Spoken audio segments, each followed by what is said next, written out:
Assalamualaikum warahmatullahi wabarakatuh. Halo semuanya, kembali lagi bersama saya Tika Permatasari dengan nomor pokok mahasiswa 104230008 dari program studi akuntansi Universitas Teknologi Digital. Oke, dalam video kali ini saya akan membahas mengenai materi metode pengembangan sistem akuntansi. Nah, langsung aja ya kita ke pembahasannya. Metodologi pengembangan sistem adalah langkah-langkah yang dilalui oleh analis sistem dalam mengembangkan sistem informasi ini. Nah, dalam pengembangan sistem itu dilaksanakan melalui 3 tahap utama, yaitu yang pertama ada analisis sistem, yang kedua ada desain sistem, dan yang ketiga adalah sistem implementasi. Oke, langsung aja ya kita bahas. Tahapan yang pertama yaitu adalah tahap analisis sistem. Nah, dalam tahap ini tuh paling menentukan dalam proses pengembangan sistem akuntansinya ya. Karena jika ada kesalahan dalam tahap ini, maka sistem akuntansi yang dirancang dan diimplementasikan itu tidak akan memenuhi kebutuhan pemakai informasinya. Nah, dalam tahap ini dibagi menjadi 4 tahap lagi. Yang pertama itu adalah tahap analisis pendahuluan. Jadi, dalam tahap ini, analisis sistem itu mengumpulkan informasi untuk memperoleh informasi secara menyeluruh mengenai perusahaan kliennya ya. Nah, untuk kepentingan pembuatan usulan pelaksanaan analisis sistem. Tahap yang kedua adalah penyusunan usulan pelaksanaan analisis sistem. Nah, di sini tuh kan tadi kita udah dapat informasinya nih. Nah, dalam ini tuh kita membuat proposalnya. Adapun isi dalam dokumen proposalnya itu yang pertama adalah alasan yang ringkas dan jelas mengenai untuk pengembangan sistemnya, terus ada identifikasinya, dan sebagainya. Tahap selanjutnya adalah pelaksanaan analisis sistem. Jadi dalam tahap ini tuh analisis sistem mempelajari laporan yang sudah dihasilkan oleh sistem akuntansi yang digunakan sekarang untuk menemukan informasi yang dibutuhkan oleh manajemen namun tidak disediakan oleh sistem akuntansi yang sekarang ini. Nah, adapun sumber informasi analisis sistem itu yang pertama dari sistem akuntansi yang digunakan ya, yang kedua dari perusahaan, ada yang terakhir adalah dari sumber-sumber luar.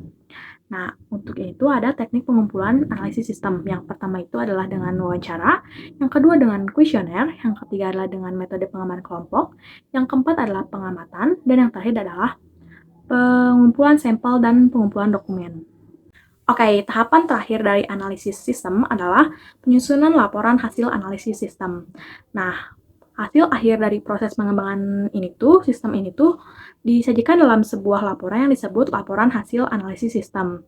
Jadi, laporan ini tuh berbentuk sebuah dokumen tertulis yang dibuat oleh analis sistem untuk diserahkan kepada pemakai informasi. Adapun isinya itu merupakan temuan-temuan dari analis sistem mengenai sistem akuntansi yang dikembangkannya itu. Tahapan selanjutnya adalah desain sistem. Desain adalah proses penerjemahan kebutuhan pemakai informasi ke dalam alternatif rancangan sistem informasi untuk diajukan kepada pemakai informasi untuk dipertimbangkan.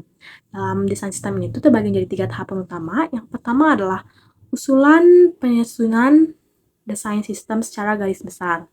Jadi dalam tahap ini tuh setelah memperoleh analisis sistem ini tuh memberikan berbagai alternatif desain sistem secara garis besar untuk memenuhi kebutuhan pemakai informasi.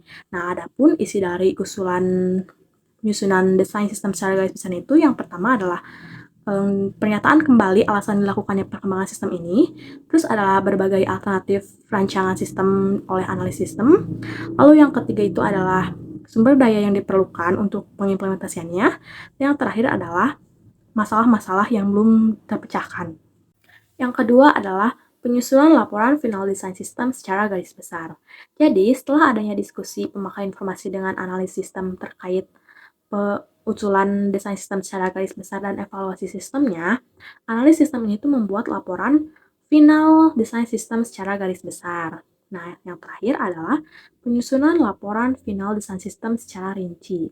Dalam tahap ini tuh, analis sistem ini tuh membuat laporan rinci setiap blok bangunan sistem informasi untuk dijadikan bangunan sistem informasi yang memenuhi kebutuhan pemakai informasi.